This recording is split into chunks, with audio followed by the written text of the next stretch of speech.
Developing now, remember this toxic yellow water that was spilling from the Gold King mine? Well, now Senator John McCain is battling back against the feds over the spill.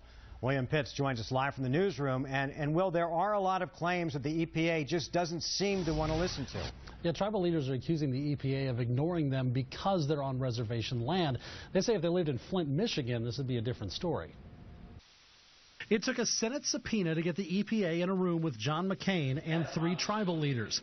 After the EPA accidentally released 330 million gallons of contaminated water from the Gold King mine in Colorado, those tribal leaders say cleanup has been slow. They say they've asked for money, gotten a little, but mostly have been ignored. McCain wants a criminal investigation into who at the EPA dropped the ball.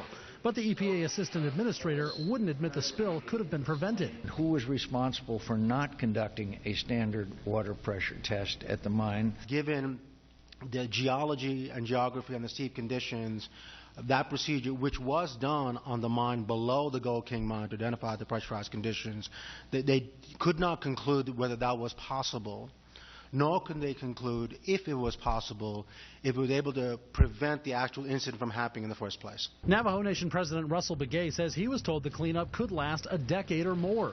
Until then, he says tribal farmers are suffering, and he's worried about public health. He says he's still trying to get money, even to test the water. The law says it's the law.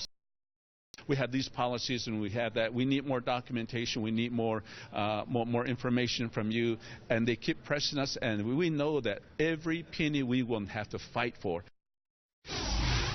Now, the EPA says it's given the tribes money to do things like testing, but the tribes say the EPA doesn't understand they don't have the infrastructure for things like that. And it costs more because they're so remote. Live in the news.